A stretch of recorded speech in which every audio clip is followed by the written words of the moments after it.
Καλημέρα, καλημέρα, καλημέρα μας. Με χαρά ερχόμαστε όλοι εμείς στην τάξη μας. Φίλοι, γνώση, γέλια και χαρά και δουλειά.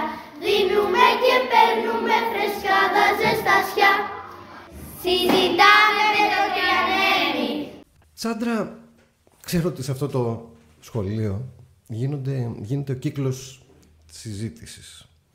Και αναρωτιέμαι τι ακριβώς είναι αυτός ο περίφημος κύκλος συζήτησης. Τι συμβαίνει εκεί? Ο ξακουστός. Ναι.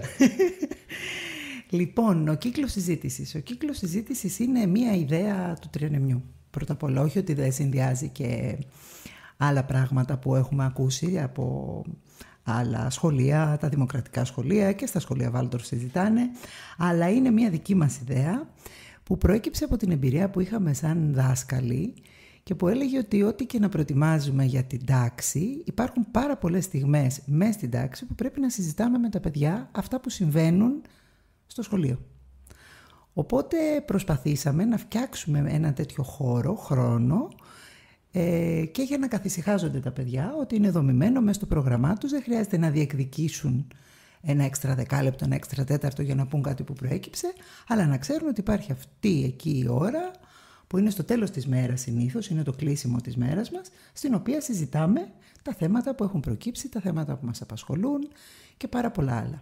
Οπότε τα παιδιά το ξέρουν, από την πρώτη σταδιακά το μαθαίνουν, μέχρι την έκτη το έχουν εμπεδώσει, ότι αυτή η ώρα είναι δική τους ώρα, είναι η ώρα που θα καθίσουμε όντως κανονικά, όχι μεταφορικά, κυριολεκτικά σε κύκλο, ξέρουν το κάνουν σε 2 λεπτά και ετοιμάζουν τις καρέκλες τους και θα υπάρξει αυτό το μάθημα, γιατί λέμε ότι είναι μάθημα, μπορώ να σου πω και πώς ακριβώς το εισάγουμε, στο οποίο μαθαίνουμε να συζητάμε. Ωραία. Πριν μπούμε στην ουσία του, γιατί το βρίσκω πάρα πολύ ενδιαφέρον, θέλω να σε ρωτήσω, μα καλά, τα παιδιά της πρώτης δημοτικού? Ναι, πραγματικά συζητάνε φυσικά και τα παιδιά της πρώτης δημοτικού. Βέβαια, σε κάθε τάξη, το τι κάνουμε σε αυτό το κύκλο και πώς το εισάγουμε, ποια είναι η αρχική εκφώνηση από τον δάσκαλο, τη δασκάλα για να ανταποκριθούν τα παιδιά, διαφοροποιείται ανάλογα με την ηλικία των παιδιών. Και αυτό επίσης έχει κατακτηθεί από το σχολείο, από τους ανθρώπους, τους εκπαιδευτικούς, στη διάρκεια των χρόνων του Τριανεμιού. Είναι δηλαδή λίγο, ξεκίνησε διερευνητικά να δούμε πόσο μπορούν, ας πούμε, αυτό που lες, να συζητήσουν τα παιδιά της πρώτης.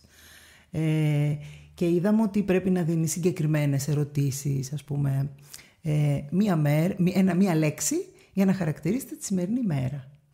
Να έχεις κάτι συγκεκριμένο. Έτσι ξεκινάει στην πρώτη? Ναι, μπορεί να ξεκινήσει έτσι στην πρώτη. Ή να πεις, βρες μία εικόνα από τη σημερινή σου μέρα στο σχολείο που σε γέμισε χαρά και μίλα μας για αυτή την εικόνα. Οπότε είναι σαν να του δίνεις του παιδιού λίγο την αρχή, το νήμα από πού θα το πιάσει, το ερέθισμα. Επίσης στην πρώτη και γενικά στα πιο μικρά παιδιά πρέπει να είμαστε, όταν αρχίζουμε να μιλάμε για τις σχέσεις μας, πρέπει να είμαστε πολύ προσεκτικοί για να μην πληγώσουμε τον άλλον. Πάντα πρέπει να είμαστε προσεκτικοί, αλλά στην πρώτη ακόμα πιο πολύ πρέπει να προστατεύσουμε τα παιδιά από το να μιλήσουν άσχημα, από το να πούν κάτι άσχημο για το συμμαθητή τους, τη μαθήτριά τους. Οπότε θέλει μια μεγαλύτερη οριοθέτηση, θέλει μια μαεστρία άλλου τύπου στην πρώτη. Επίσης στην πρώτη λέμε ότι στον κύκλο θα συζητήσουμε μέχρι ένα σημείο, θα μοιραστούμε δηλαδή, και πάντα θα υπάρχει και μια ιστορία.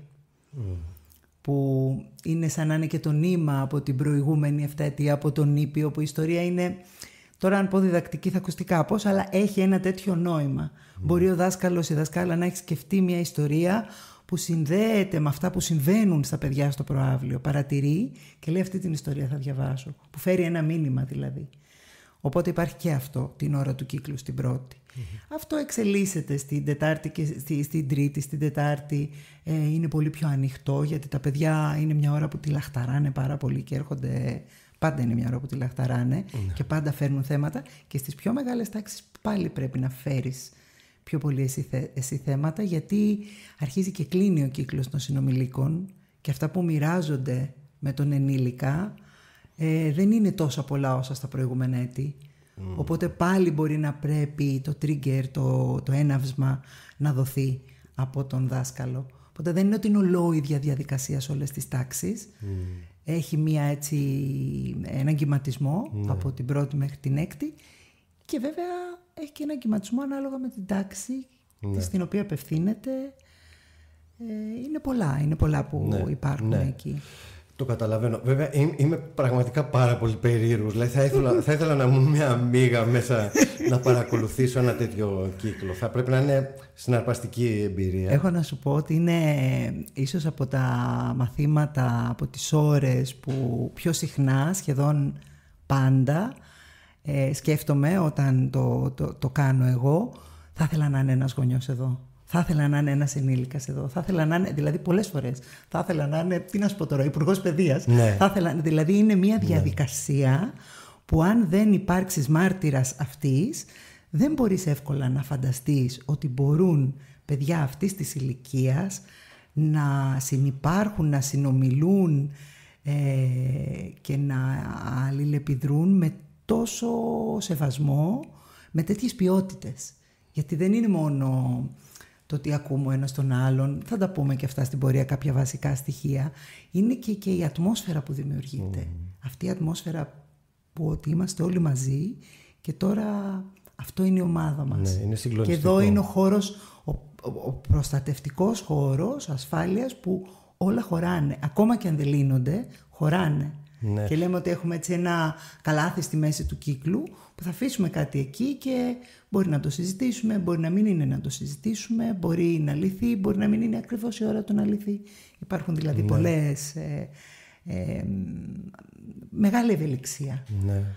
Είμαι σίγουρος ότι δεν μεταφέρεται αυτό. Θέλω να πω, και τώρα που μιλάς μου θυμίζει ένα ντοκιμαντέρ που είχα δει παλιότερα.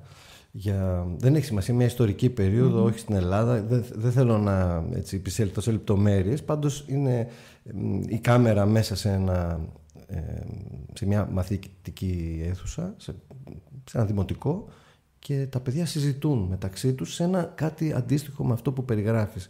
Και είναι πραγματικά μια συγκλονιστική εμπειρία. Είναι καθοδηγούμενο, με κάποιο τρόπο υπάρχει κάποιος... συντονιστής, ας πούμε.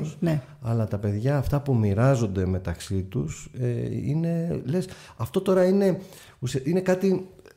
Εγώ μπορώ να το πω ότι είναι θεραπευτικό, είναι τα πάντα στην πράξη. Ναι, εγώ έχω καταλήξει ότι είναι ένας συνδυασμός, γιατί δεν είναι ούτε η συνέλευση μόνο, δηλαδή η εξάσκηση στην πολιτιότητα, η δημοκρατία, η συνέλευση των παιδιών, είναι και αυτό, δεν είναι μόνο αυτό. Είναι και η εξάσκηση στο συνυπάρχειν, δηλαδή είναι η εξάσκηση και στο μεγαλύτερο κύκλο μιας κοινωνίας, αλλά και στο μικρότερο κύκλο μιας ομάδας, μιας οικογένειας, εγώ και οι φίλοι μου, εγώ και ο εργασιακός μου χώρος μετέπειτα. Οπότε είναι και το ένα και το άλλο. Και είναι ένας συνδυασμός αυτού, γιατί το σχολείο είναι και τα δύο για τα παιδιά. Δηλαδή είναι και υπάρχουν και ως πολίτες, έχει κανόνες, δεν είναι μόνο η στενή τους φιλία, η οικογένεια, είναι ένας μεγαλύτερος κύκλος. Οπότε είναι και η μικρή τους κοινωνία, αλλά και η παρέα τους. Οπότε υπάρχουν όλα, είναι και λίγο θεραπευτικό έτσι, σε αυτές τις περιοχές της ψυχικής υγείας, της συναισθηματικής, του μοιράσματος και όλα αυτά, και της πολιτιότητας όμως. Τα δικαιώματά μου, οι υποχρεώσεις μου, οι κανόνες, όλα αυτά υπάρχουν εκεί και συζητιούνται. Ναι, ας πούμε, για παράδειγμα το να μειοψηφείς ως ας πούμε μονάδα ή και να έχεις το θάρρος να εκτεθείς. Εμένα με ενδιαφέρει και προσωπικά πάρα πολύ, αλλά θεωρώ ότι είναι και πάρα πολύ σημαντικό σε αυτές τις ηλικίες να μπορεί ο καθένας να νιώθει και ως άτομο τη δύναμη της φωνής του. Γιατί σε αυτή την ηλικία, σε κάθε ηλικία, αλλά σε αυτή την ηλικία ακόμα περισσότερο, έχουν την τάση τα παιδιά να ομαδοποιούνται. Δηλαδή κάτι που το λένε όλοι, τώρα δεν θα πω εγώ το αντίθετο. Κάτι που... Και όλο αυτό καλλιεργείται, εξασκείται. Να μπορεί δηλαδή να ακουστεί ότι είμαστε όλοι εδώ για τον έναν.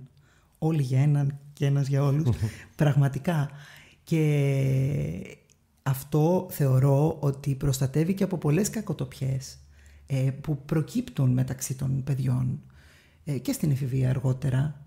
Δηλαδή πολλές φορές συζητάμε το πώς δεν είναι απαραίτητο να υποστηρίξει το φίλο σου όταν ξέρεις ότι έχει άδικο. Και αυτό στον κύκλο θα έρθει, θα συζητηθεί. Πού είναι το πιο συνηθισμένο? Και το λένε, το παραδέχονται, το βλέπουν τα παιδιά. Τα παιδιά έχουν, θαυμάζω ξανά και ξανά το πόσο ακριβοδίκαια είναι. Ξέρουν. Ναι, είναι αλήθεια ότι αν την ίδια κουβέντα μου την είχε πει ο άλλος, δεν θα με είχε πειράξει. Δεν θα του είχα αντιδράσει έτσι. Και τον αδίκησα. Γιατί του μίλησα απότομα, γιατί έχουμε άλλη σχέση. Οπότε όλα αυτά, οι σχέσεις, το πώς μας επηρεάζουν, στο πώς νιώθουμε, πόσο θυμώνω πιο εύκολα με κάποιον που δεν είμαι τόσο κοντά απαραίτητα, όλα αυτά μπαίνουν μέσα και στο μεγάλο κύκλο. Γιατί συνήθως στο διάλειμμα αντιδρούν αυθόρμητα τα παιδιά, ενστικτωδώς. Οπότε είναι σαν να αναστοχάζεσαι, να βλέπεις τον ίδιο στον εαυτό. Είναι πολύτιμο. Ναι. Και έχει και μεγάλη σημασία το γεγονός ότι γίνεται κατά πρόσωπο. Θέλω να πω ότι ναι. καθώς μεγαλώνουμε, τα κάνουμε όλα μέσα από τις οθόνες και διαμεσολαβημένα. Ότι κάθομαι απέναντί σου και μπορώ να σου πω κάτι που μπορεί και να πονέσει, ας πούμε, αλλά θα ανακουφιστούμε και οι δύο. Αυτό είναι η δική μας αγωνία όταν είμαστε, ας πούμε, κάνει κάποιος από εμάς τους ενήλικες το συντονισμό του τι μπορεί να αντέξει κάθε παιδί, πόσο προσεκτικός πρέπει να είμαι. Γι' αυτό και στην αρχική αφήγηση, το intro, ας πούμε, του κύκλου, εγώ το κάνω πάντα έτσι, μου αρέσει πάντα, είναι σαν να μας βάζει σε έναν χώρο. Ο χώρος του κύκλου είναι ο χώρος στον οποίο όλοι είμαστε ασφαλείς. Ο κύκλος είναι μάθημα, γι' αυτό το σώμα μου πρέπει να έρθει σε θέση μαθήματος και η καρδιά μου σε θέση μαθήματος και ο νους μου ανοιχτός ουρανός. Και ακούω, κυρίως ακούω. Θα έρθει η ώρα να μιλήσω. Προσέχω. Τα λόγια μπορούν να μην πληγώνουν και να λένε την αλήθεια.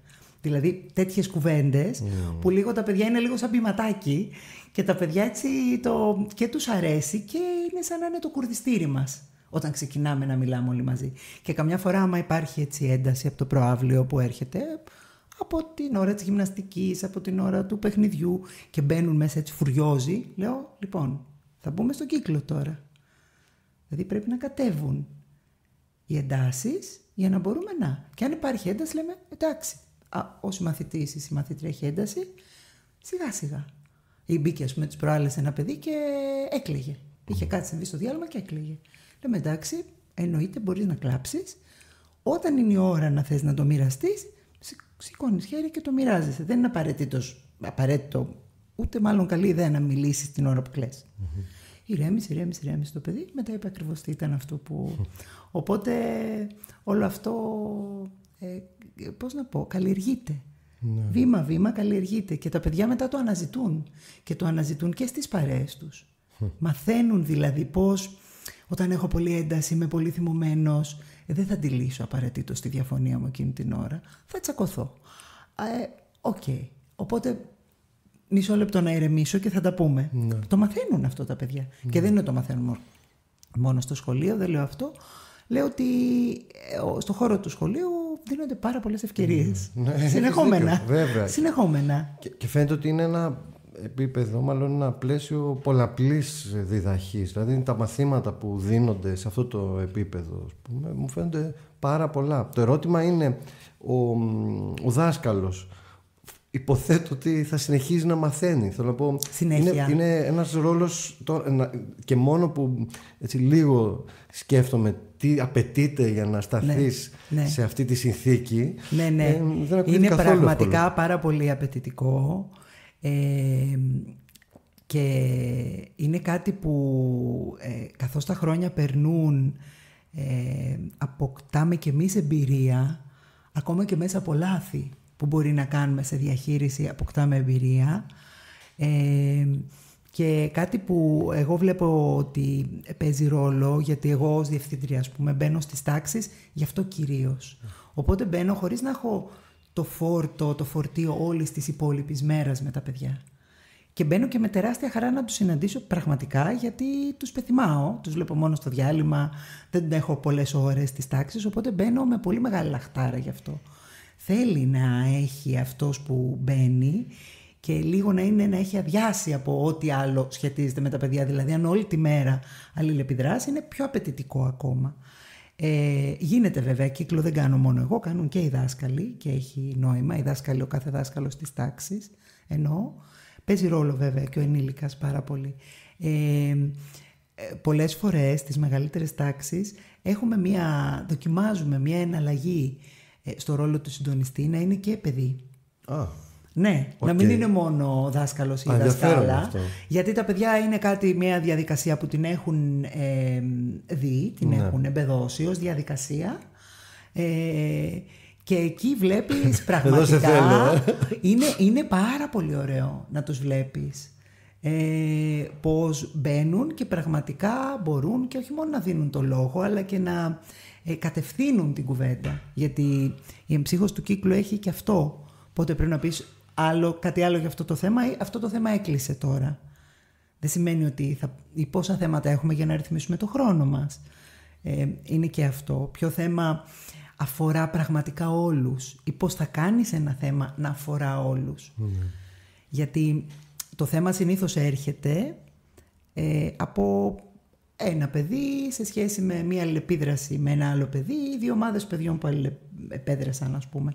Αλλά προσπαθούμε να το ανοίξουμε να αφορά όλους. Το θέμα δεν είναι η επίλυση μιας συγκεκριμένης διαφοράς. Δεν είναι μόνο αυτό. Δηλαδή, τι να σου πω τώρα, ένα παράδειγμα είναι αν συζητάμε ότι την ώρα ενός παιχνιδιού κάποιοι συμμαθητές εμψυχώνουν πάρα πολύ έναν και κάποιον άλλον δεν τον εμψυχώνουν καθόλου. Νιώθει συνέχεια ότι όλοι οι υπόλοιποι θέλουν να χάσει. Οπότε αυτός το φέρνει και λέει, μα συνέχεια όταν είμαι εκεί όλο εμψυχώνουν τον αντίπαλο και εμένα ποτέ. Είναι σαν να θέλουν πάντα να χάσω. Τώρα αυτό το συζητάς γενικά. Τι θα πει εμψυχώνω? Νιώθω και τον άλλον όταν εμψυχώνω το φίλο μου. Εδώ είμαστε σχολείο. Πόσο φανατικά μπορεί να εμψυχώνω? Με τι λέξεις? Συνεχόμενα γίνεται να είμαι συνέχεια κάποιον να μην τον εμψυχώσει ποτέ κανένας. Το δεχόμαστε σε αυτό το σχολείο αυτό. Οπότε το ανοίγεις σε κάτι που είναι πιο γενικό και γίνεται, ας πούμε, κάπως μάθημα για όλους. Αυτό είναι. Εδώ φαίνεται ότι τα μαθήματα, ξαναλέω, μου φαίνεται τόσα πολλά που δεν μπορώ, πραγματικά φαίνεται ότι αυτό θα μπορούσε να είναι το κυρίως μάθημα του σχολείου. Πολύ, σε μεγάλο βαθμό. Ότι μαθαίνεις και την αυτονομία και το να στέκεσαι εσύ ως μονάδα, αλλά και την ομάδα. Αυτό είναι το σπουδαίο. Μα αυτό ακριβώς είναι. Το υπάρχει και το συνυπάρχει είναι εδώ. Ότι ακριβώς, ότι υπάρχω εγώ και υπάρχει και ο άλλος που καλούμε να τον ακούσω. Και μία από τις φράσεις, έτσι, τα μότο της έναρξης του κύκλου είναι: όποιος έχει κάτι να μοιραστεί στον κύκλο μας ώστε η ζωή μας στο σχολείο να γίνει ακόμα καλύτερη, τώρα είναι η ώρα. Και αυτό που τους λέμε είναι ότι μπορείτε να μοιραστείτε πράγματα που έχουν συμβεί στο προαύλιο ή πράγματα που συμβαίνουν μέσα στην τάξη. Τι φέρνουν? Και από μέσα στην τάξη φέρνουν, ας πούμε, για πράγματα που γίνονται στο μάθημα ή και με τους δασκάλους τους. Κάτι που έγινε εκείνη τη μέρα, που κάποιος δάσκαλος δεν με άκουσε. Έχω ένα πολύ καλό παράδειγμα. Θα το πω πιο μετά όμως. Ένα πάρα πολύ καλό έχω. Πραγματικά πάρα πολύ καλό. Αλλά βλέπεις ότι τα παιδιά όταν μπαίνουν στη θέση να ακούσουν, και εμείς εδώ λέμε ότι ακόμα και αυτός που έχει άδικο θα ακούσουμε τι ένιωσε. Όχι, αν έχει λάθος θα πούμε έκανε λάθος και εκείνος θα το πει. Αλλά άκου τι ένιωσε για να κάνει αυτό το λάθος. Οπότε κατευθείαν δημιουργείται μια ισοτιμία, δεν ξέρω πώς να το πω, δηλαδή πραγματώνεται. Δεν είναι ότι έκανες λάθος, τελεία. Υπάρχει αυτή η κουβέντα. Ή το άλλο που εμένα είναι το αγαπημένο μου, το λέω ξανά και ξανά και λέω μακάρι να μπορούσα να το λέω και σε κάθε συζήτηση ενηλίκων: μην ακούς για να απαντήσεις. Άκου πρώτα. Και θα έρθει η ώρα να απαντήσεις κιόλας. Και αυτό που σε μια ομάδα ενηλίκων, ας πούμε, είμαστε στο σύλλογο εδασκόντων ή στην εργασία του καθένας, αν το πεις εκείνη την ώρα σε κάποιον, μην ακούς για να απαντήσεις, θα σου πει τώρα τι μάθημα μου κάνεις. Αλλά την ώρα του κύκλου που είναι μάθημα, έχεις το δικαίωμα να πεις μην ακούς για να απαντήσεις. Και ο άλλος κατευθείαν το καταλαβαίνει. Γιατί τον βλέπεις ότι έχει την απάντηση έτοιμη. Πριν τελειώσει ο άλλος το λόγο του, έχει την απάντηση. Πόσοι δεν το έχουμε νιώσει αυτό? Και να το κάνουμε οι ίδιοι και να το υφιστάμεθα. Η τέχνη της ακρόασης. Οπότε λες, θα έρθει η ώρα. Σπουδαίο μάθημα. Άκουσε πρώτα. Μπες μέσα από τα δικά του μάτια, τα δικά του παπούτσια, να δεις τι λέει. Και μετά εννοείται, είμαστε εδώ και για να διαφωνούμε. Το ότι διαφωνούμε δεν σημαίνει ότι δεν είμαστε μαζί. Που κοιτάνε, διαφωνούμε, εντάξει. Και επίσης το να παραδέχονται τα λάθη τους. Αυτό είναι πάρα πολύ σημαντικό. Να μπορούν ενώπιον ομάδας, όχι εκεί καθώς τρέχει η στιγμή να πούνε ένα συγγνώμη και να πάνε παρακάτω, ενώπιον της ομάδας να παραδεχτούν το λάθος τους και να πούν συγγνώμη. Συγγνώμη, καταλαβαίνω, το παρατράβηξα ή σε πλήγωσα. Δεν το σκέφτηκα εκείνη τη στιγμή. Και βλέπεις ότι στον κύκλο αυτή η συγγνώμη είναι σαν λύτρωση. Είναι... Και συνήθως είναι πολύ χαριτωμένο. συνήθως λέει εντάξει, δεν πειράζει. Λέει ο άλλος. Πάντα έτσι. Συγγνώμη. Εντάξει, δεν πειράζει. Κατευθείαν. Ενώ αυτός που έχει ξεκινήσει το θέμα, το έχει πει: μου έκανε αυτό, μου έκανε εκείνο. Και εγώ. Συγγνώμη. Εντάξει, δεν πειράζει. Κατευθείαν. Γιατί είναι τόσο εύκολο για τα παιδιά να συγχωρήσουν. Δεν είναι δηλαδή. Εντάξει, δεν λέω ότι είναι και τα θέματα είναι απλά συνήθως. Για μας απλά όμως. Για εκείνους δεν είναι απαραίτητο απλά. Αυτό. Οπότε φτάνουν στην έκτη δημοτικού και ο στόχος είναι να μπορούν να σταθούν σε μια οποιαδήποτε συνθήκη ως αυτεξούσιοι άνθρωποι και όχι σαν φοβισμένοι. Έτσι, και να μπορούν να μοιραστούν αυτό που ένιωσαν, να ξέρουν ότι ακόμα και αν μπορεί να ξεκινήσει ένα παιδί στην έκτη να πει ξέρω ότι έχω άδικο, αλλά θέλω να σας πω πώς ένιωσα. Και αυτό είναι σημαντικό. Τεράστιο κέρδος είναι αυτό. Ναι, είναι σημαντικό. Συγγνώμη που το έκανα αυτό, αλλά εγώ τότε ένιωθα έτσι. Ναι. Εντάξει, στην έκτη η πρόκληση είναι να τους κάνεις και άλλες ερωτήσεις, το είπα και πριν, που κάπως λίγο να τους προκαλέσεις να μοιραστούν πράγματα για τις σχέσεις τους. Γιατί ήδη από την Τετάρτη και μετά ξεκινάει, υπάρχει, και το θέλουμε κιόλας εν μέρη, δηλαδή τι ξεκινάει, ότι θα λύσουμε τα θέματα μόνοι μας, θα τα συζητάμε μόνοι μας. Ο κύκλος δεν είναι ο χώρος που θα έρθουμε για να το πω στο δάσκαλο. Είναι ο χώρος που θα το συζητήσουμε όλοι μαζί για να μοιραστούμε ή για να προκύψει κάτι που είναι μάθημα για όλους. Οπότε, καθώς μεγαλώνουν οι τάξεις και εμείς οι ίδιοι, όταν βλέπουμε ότι ένα θέμα έρχεται στον κύκλο χωρίς να έχει συζητηθεί μεταξύ των ανθρώπων που αφορά, λέμε κοίτα, θα το συζητήσετε μεταξύ σας πρώτα και μετά θα το φέρετε στον κύκλο. Ναι. Για να εξασκηθούν και σε αυτό, γιατί όσο μεγαλώνουν υπάρχει και το ότι γίνεται κάτι αλλά μην το πεις στον κύκλο. Υπάρχουν αυτά. Και γενικά συζητάμε αυτό. Τι είναι εκθέτω κάποιον, τι είναι εκτίθεμαι, τι είναι πραγματικά είναι μάθημα για όλους. Και είναι πολλά τα μαθήματα που μπορούμε και εμείς να πάρουμε. Όταν δηλαδή και εμείς έχουμε... μου λένε ας πούμε στο διάλειμμα, ναι, αυτό θέλω να το πω, αλλά αν το πω θα με πουν καρφί. Ναι. Κλασικό θέμα. Ναι. Οκ, τι θα πει καρφί. Οπότε δεν πρέπει να μαρτυρήσεις σε εισαγωγικά ή χωρίς εισαγωγικά. Οπότε είναι σημαντικό να το βγάλεις στο φως, να λυθεί. Είναι πολύ κρίσιμα αυτά τα πράγματα. Ναι. Ποια ιστορία που είναι στο μυστικό κύκλο είναι για να πάρει φως και ποια είναι να πεις εντάξει, αυτή μην τη μοιραστούμε. Εντάξει, ας πάμε παρακάτω. Ναι. Πολλά τέτοια θέματα τίθενται και δεν βαριέσαι ποτέ. Στον κύκλο δεν βαριέσαι ποτέ.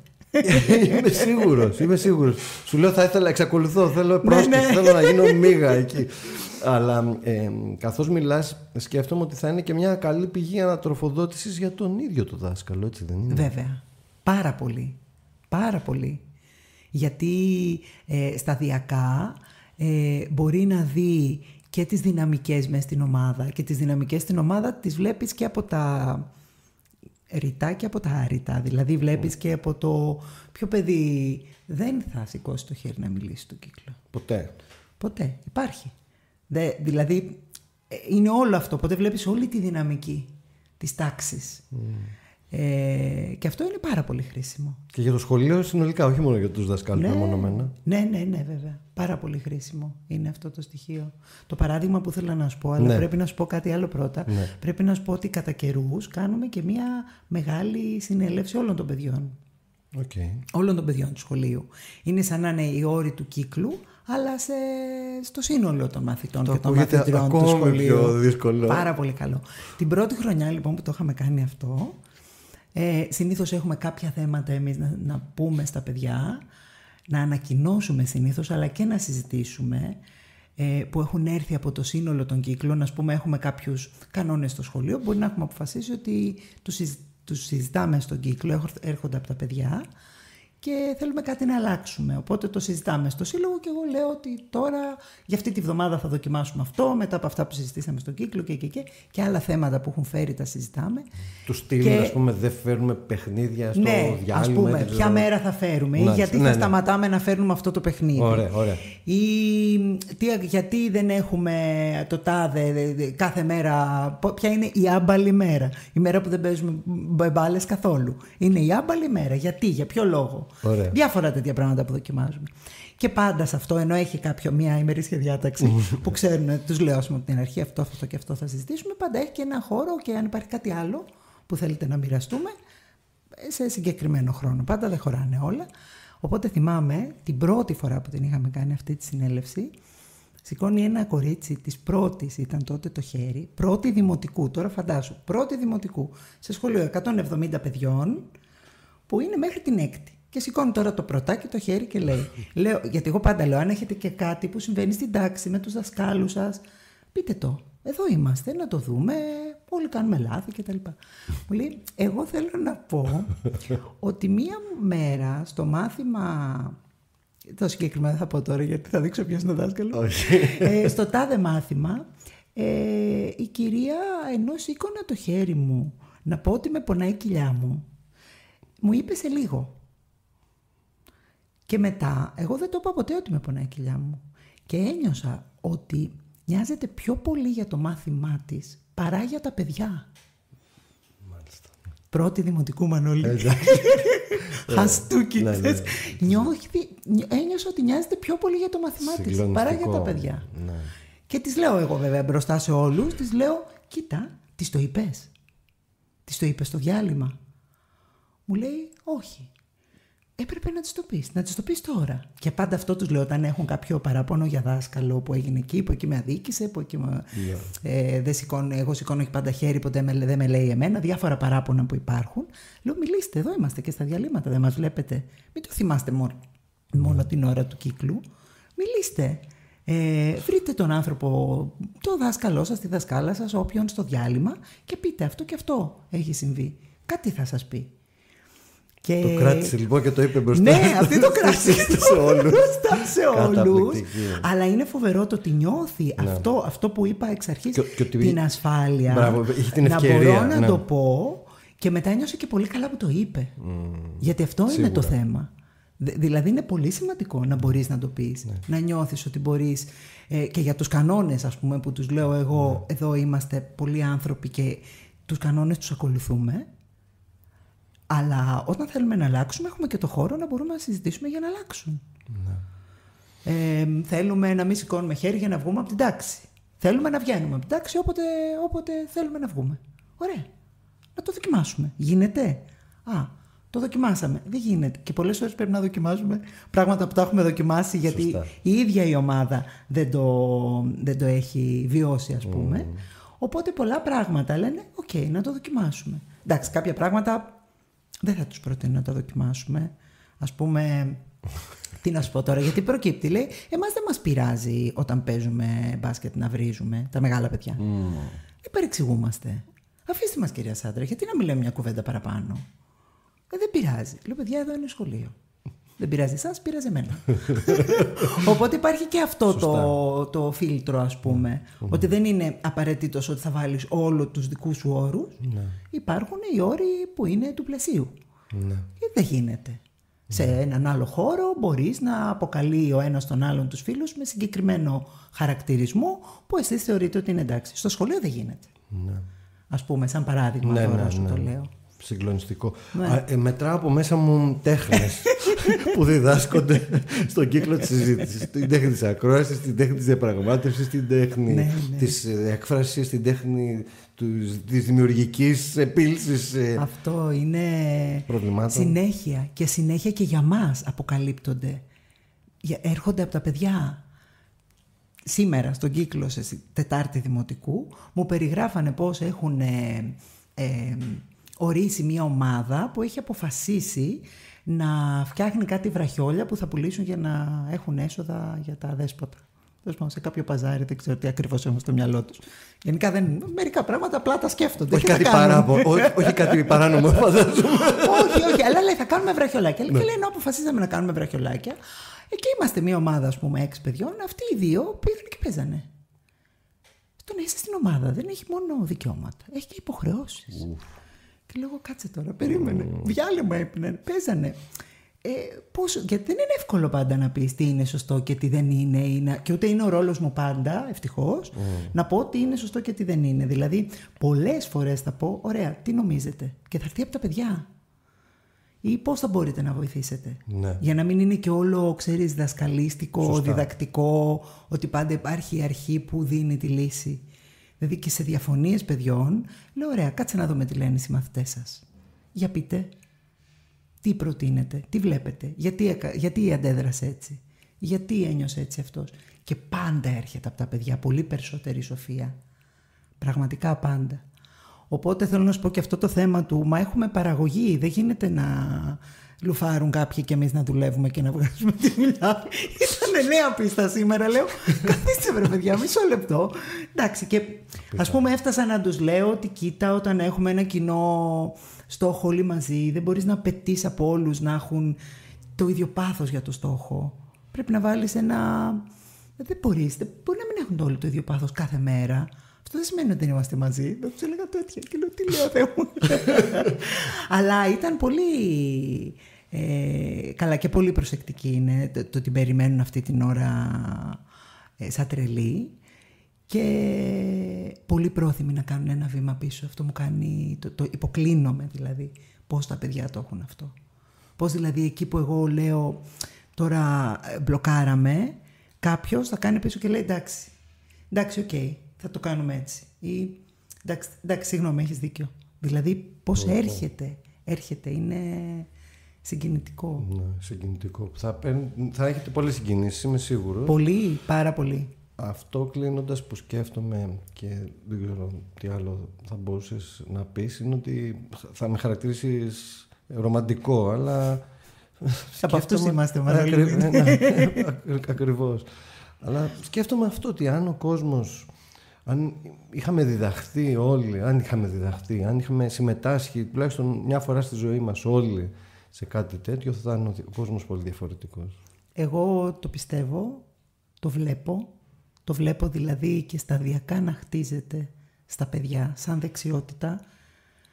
Το βλέπω να το ζητούν στις οικογένειές τους. Μου το λένε οι γονείς. Μου λένε ότι πάει το παιδί στο σπίτι, ας πούμε, και λέει, λοιπόν, πρέπει να κάνουμε κύκλο όταν κάτι έχει προκύψει. Το βλέπω από τα παιδιά που πηγαίνουν γυμνάσιο μετά και λένε, μα δεν το έχουμε ή πρέπει να το φτιάξουμε. Είναι τόσα θέματα, λύνονται. Δηλαδή και να έχεις και το βίωμα ότι μαζί είμαστε και λύνονται. Ναι, είναι πολύ βασικό. Είναι πολύ βασικό για να ζούμε καλά. Αφού ζούμε ούτως ή άλλως μαζί. Αυτό δεν μπορούμε να το αποφύγουμε. Και καλώς. Είναι σημαντικό για να ζούμε καλά. Ωραία, ευχαριστώ πολύ. Να είσαι καλά, Μανώλη.